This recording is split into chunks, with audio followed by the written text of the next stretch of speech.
YouTube, what's going on? Nick here from The Real Hero Show to talk about Billions, Season 6, Episode 1 that has premiered on Sunday. There will be spoilers. If you haven't watched the past 5 seasons of Billions, then you will probably be in the dark here as to what this episode will consist of. There will be spoilers again, so I'm going to start backwards as the way the show did because we get little time skips around. So 2 weeks earlier, the Nimbus ring that Prince gives everyone at MPC, which is very similar to an actual ring. I believe it's called the Aura ring, that calculates your heart rate, your sleeping, all that kind of stuff, and which we see how that affects people later on in this certain instance, but. Prince also offers Taylor to be CIO as he's trying to establish trust between Prince and them.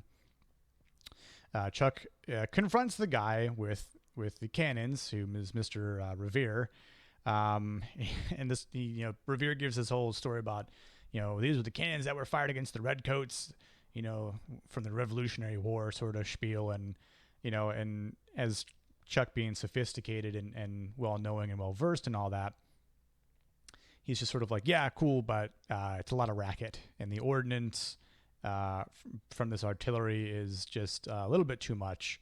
So it's kind of great to see how that all unfolds this episode.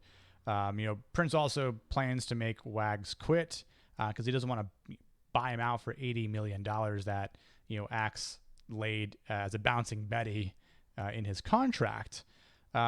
Which the sum of this episode really took place 1 week ago from where it starts, in the actual present day, as Chuck is and the townsmen are marching towards Revere with his cannons and the knight on a tractor. So we see how all that develops, and it's really interesting how it's said that Chuck's on a sabbatical when he's really not, and I think even how he explains it to Sacker, like he needs to have something meaningful with more purpose than just this corny work that he would probably have to deal with that he's letting her handle while he's up in upstate New York.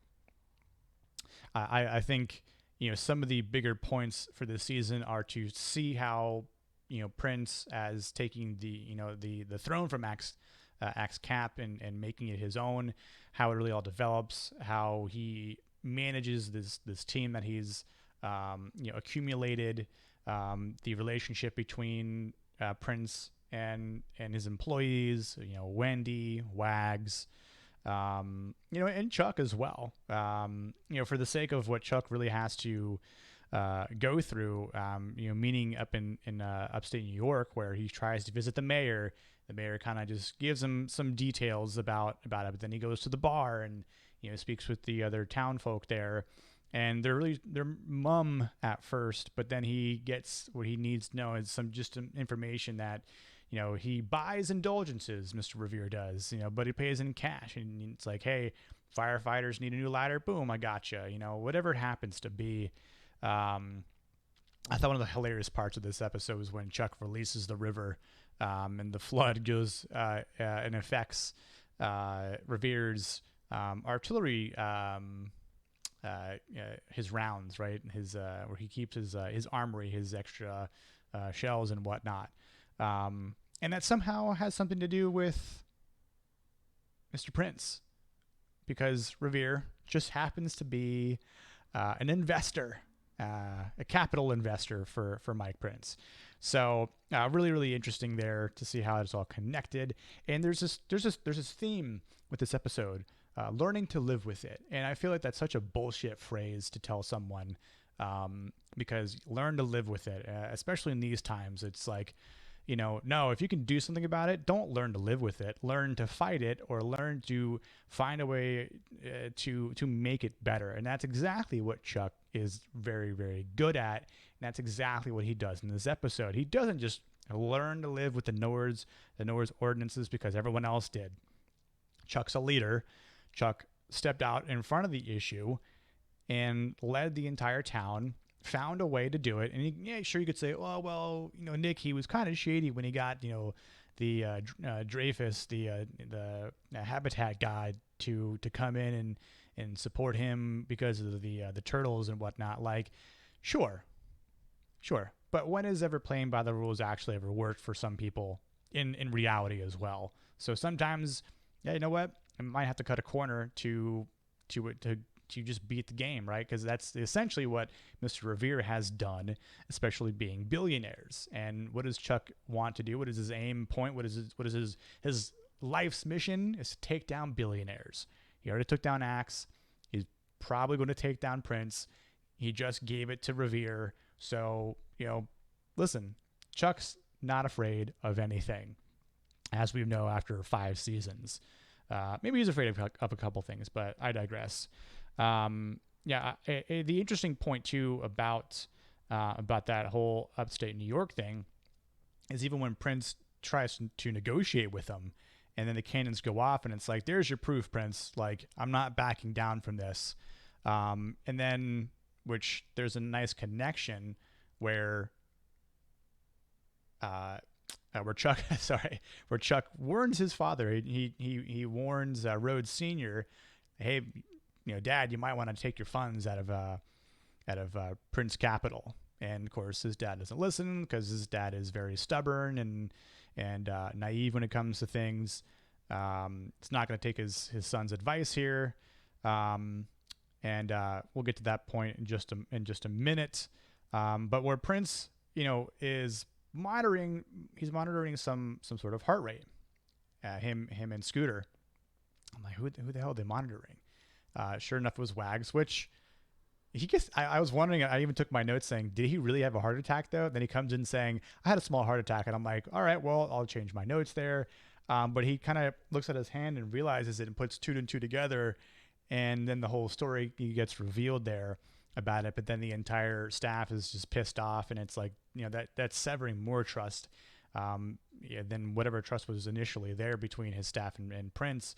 And, they're trying to find a way to do this. And even though, Prince and Scooter are trying to get rid of Wags, he got this sort of somewhat of an epiphany that I think even then backfired a bit from seeing Wendy.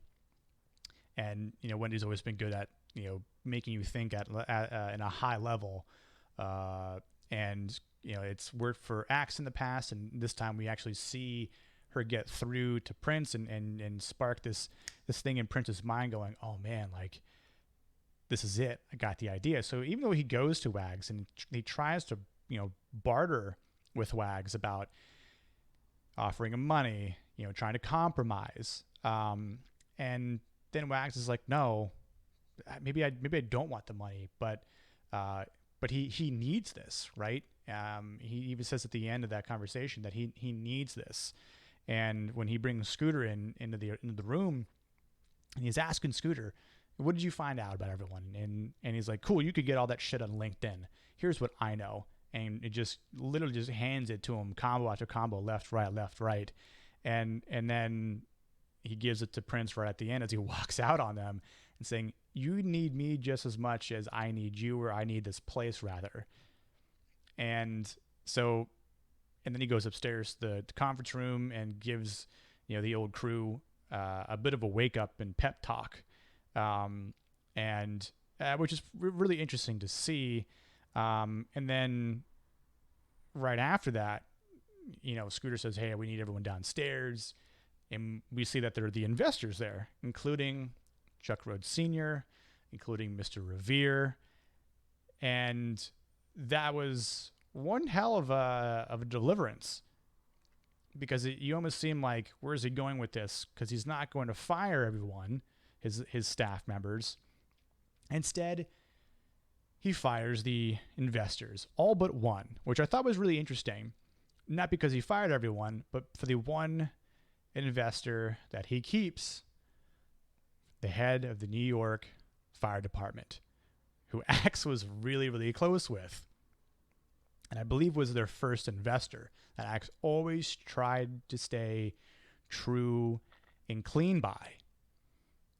And of course, we see when he goes, previous to that point, when he goes into the other room with Mr. Brown Noser and is going, I need meat from the locker. And he's like, cool, there's a bunch of red tape. This entire wall, all red tape, couple in the yellow, one in the green. That one green, firefighter. So really interesting to see that. And again, you hear from like Victor going, that's one badass motherfucker, right? And so Wag starts clapping. Wendy seemed pretty amazed by it, and so that right there establishes a trust, even though he is kind of taking a gamble, a risk, very, very confidently, because he's hoping that other billionaires will want to be on this list now that he knows that he's sort of made this statement that will obviously seep into the known in the public eye. So I really am curious to see how the rest of this season with other billionaires or other investors will want in to be on the quote unquote Prince list at MPC. Not only that, but where will the staff remain? Will they continue to work hard? Will they continue to work clean? Will they find that it's hard to do, or maybe they are able to cut some corners, even though they've got this sort of clean slate from the SEC? How long would that slate stay clean? Because we know that Chuck's coming after him at some point in time, right? We've probably all seen the on this season trailer, that he's going to be coming after them and trying to disturb whatever he's got going on. Even though Prince always tries to seem like he's clean and has like this moral and ethical high ground, we know that he isn't untouchable, and actually exposed that, and even Chuck Rhodes saw a little bit into that, and as they tried to work together, we know that there are certain things that Prince will and won't abide by.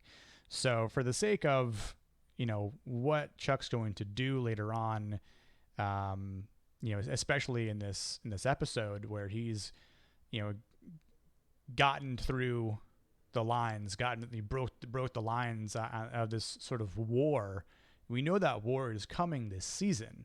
He's won the first battle in upstate New York against Mr. Revere, who happened to be now a previous investor with Mike Prince. But I think for the sake of what's to come, it's going to be very, very interesting. I know one of the biggest questions is, will he be able to take Mike Prince down? Chuck, being Chuck. Maybe not. And I think when it comes to present day, the way it's given, there's all the townspeople are there right behind Chuck on this tractor. We see the Sackers there. We see the cops, and then we see Dr. Dreyfus, who planted Turtles, right, and basically hands him along with the mayor a restraining order, and the mayor says that the entire town signed a petition, and then the cannons are taken away, and Chuck fires one last cannon round, and I'm like, was anyone in front of that? Or again, maybe there wasn't anything actually in the cannon itself, but like could have been a very big hazard there if anyone was.